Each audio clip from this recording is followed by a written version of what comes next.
McLaren's impressive first qualifying run has the F1 paddock buzzing. Could this once struggling team truly eclipse everyone and transform the championship overnight? Early results look unstoppable, but in a sport where fortunes flip instantly, no advantage is safe. Behind every scorching lap lurks a hidden flaw or a game-changing idea waiting to emerge. This is only the beginning. Few saw it coming quite this fast, but McLaren has stolen the limelight. Lando Norris and Oscar Piastri delivered near-identical scorching laps that set the bar impossibly high for rivals. Some in the garage whisper that McLaren's technical team feels confident enough to begin fine-tuning for future seasons. Yes, even 2026, believing their current car is already a title threat. On the surface, such confidence might seem justified. Their qualifying runs were laser-precise, and the gap they established was striking. Still, Formula One has a history of underdogs toppling early favorites. Conventional wisdom says that championship success demands relentless development from start to finish. If McLaren dares to divert too many resources toward the distant future, they could leave themselves vulnerable when rivals' mid-season upgrades arrive. We've seen it happen. A frontrunner can lose momentum in a few races if their approach isn't flexible. At the same time, if McLaren truly found a design sweet spot that adapts easily to upcoming tracks and conditions, they might keep everyone else chasing for months. Either way, the team's mood is unmistakably electric. The new car seems to thrive on medium to high downforce, promising stellar grip on twisty layouts. Strategy calls will be pivotal. Even the fastest car can stumble on race day if tire management, pit stop timing, or unforeseen incidents crop up. For now, team boss Andrea Stella keeps a guarded smile, cautioning against complacency. Perhaps that mix of confidence and caution is exactly what they need to defend such a roaring start. Yet the same puzzle pieces that make McLaren's advantage impressive could shatter under a single messy race. And what if the real wildcard is lurking in another garage? By all accounts, Ferrari looked formidable in early practice. The drivers seemed content with the car's balance and cornering, especially on medium fuel runs. Yet when qualifying hit, the team slipped to 7th and 8th, baffling the Tifosi who had expected a top 3 lock. Soon after, rumors emerged that Ferrari deliberately sacrificed one-lap performance for a wet weather setup. With storm clouds looming, they might reap huge benefits when the lights go out on Sunday. Still, some insiders aren't buying the official line. A few suspicious eyebrows suggest Ferrari's problems run deeper than a calculated setup tweak. There's talk of an unverified aerodynamic component that failed to mesh with the car's chassis. Others point to potential friction between engineers who want to stick to a proven baseline and those pushing for radical solutions that yield more top-end speed. When confronted, Charles Leclerc hinted he knew what went wrong but wouldn't clarify. That coy response has only fueled further speculation. Maybe the bigger question is, will Ferrari's risk pay off under wet skies, or did they overcomplicate things? History shows that if the track really does flood, a car optimized for grip can rocket past more balanced setups. But if the rain fails to arrive, or only shows up in brief spurts, Ferrari might find itself stuck behind the likes of Red Bull and Mercedes, not to mention McLaren. With the prancing horses fanbase hungry for a championship revival, this weekend feels like a critical test of whether the team can adapt swiftly or face another round of disappointment. And as sure as the sky is cloudy, there's a storm brewing somewhere else. Normally, Red Bull hogs all the headlines with unstoppable pace or dramatic podium showdowns. This time, the talk is different. Although Max Verstappen nabbed 3rd place with a typically measured performance, all eyes have been on newcomer Liam Lawson, whose underwhelming qualifying has sparked controversy. The background drama hinges on Red Bull's decision to seat Lawson over Yuki Tsunoda, a driver many believe deserved promotion. Critics across social media and the paddock haven't held back. They argue that Red Bull's internal politics are overshadowing racing logic, and that Tsunoda's consistent showings last season merited a better opportunity. Meanwhile, Lawson's rough start only intensifies the debate. Everyone is asking whether Red Bull's upper management chose him for reasons unrelated to raw speed, be it sponsor interests, contractual obligations, or personal alliances within the organization. Verstappen, for his part, seldom shows signs of distraction. He's proven time and again he can claw his way to podium finishes no matter what chaos unfolds behind the scenes. Still, if Lawson remains off the pace for too long, morale could dip, particularly in a team that has prided itself on a razor-sharp 2-driver threat. It's worth noting that some Red Bull insiders caution fans to give Lawson time. Rookies can often appear lackluster until they unlock the car's secrets, but the clock is ticking and external pressure is mounting. If more turmoil brews within Red Bull, other teams teams will happily take advantage. Then again, another contender is already waiting in the wings.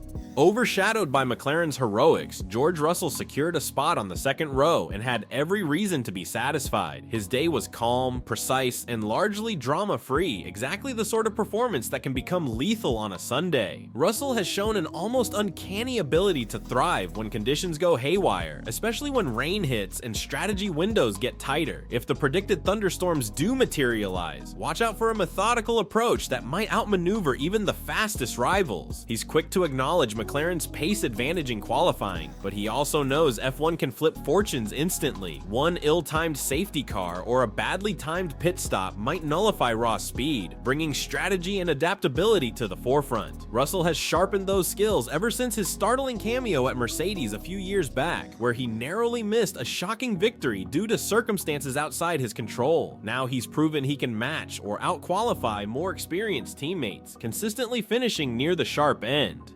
That calm, collected demeanor distinguishes Russell from some of the more emotionally charged competitors on the grid. He rarely complains publicly, preferring to channel frustrations into performance gains. With talk of impending weather, his measured attitude might be exactly what Mercedes needs. Even if the team's raw lap pace can't match McLaren on a clear track, Russell knows a well-executed wet strategy can reorder everything. And he's not the only one hoping to pounce on unpredictability. Several rookies are itching for a breakout moment. Crashes, red flags, misfiring gearboxes, you name it, the rookie class encountered it this weekend. Behrman's trouble stood out first as he suffered a crash in practice, triggered a red flag, and watched his gearbox fail before qualifying even began. That trifecta of setbacks is a tough introduction to Formula One, but it's also far from unheard of. Plenty of legendary drivers started out in similarly chaotic fashion, only to settle in once they gained track time. Boletto, on the other hand, turned heads by out-qualifying his more seasoned teammate, Hülkenberg. This underdog triumph flooded social media with praise, with fans already proclaiming him a future star. Then there's Antonelli, whose earlier practice pace raised eyebrows but didn't translate into a solid qualifying result. He ended up in a frustrating P16. While some might write that off as a rookie meltdown, others see flashes of brilliance that could resurface on race day, particularly if the track gets wet and experience gaps shrink. Rookie performance is always a mixed bag. Some drivers thrive on the thrill of the unknown, while others wilt under relentless pressure. Regardless, their presence injects fresh excitement into the midfield battles. Fans love seeing new names disrupt the old order, but the fear of mechanical failures and nerves remains high. The question is, which rookie will keep calm if the sky unleashes a downpour? And who might slip off the radar entirely, overshadowed by a strategic masterstroke from a seasoned pro? The biggest question, does Ferrari's rumored wet focus pay off, or was it a fruitless gamble that cost them valuable qualifying positions? And can McLaren maintain its stunning pace on a soaked track where raw grip matters more than horsepower? Even Max Verstappen, a proven master in the rain, may find himself battling for traction if Red Bull's setup is too finely tuned to the dry. One thing is certain, a wet race often produces unforgettable moments, from underdog triumphs to heart-stopping near misses. This weekend could deliver exactly that, shaking up the pecking order before the season truly settles in.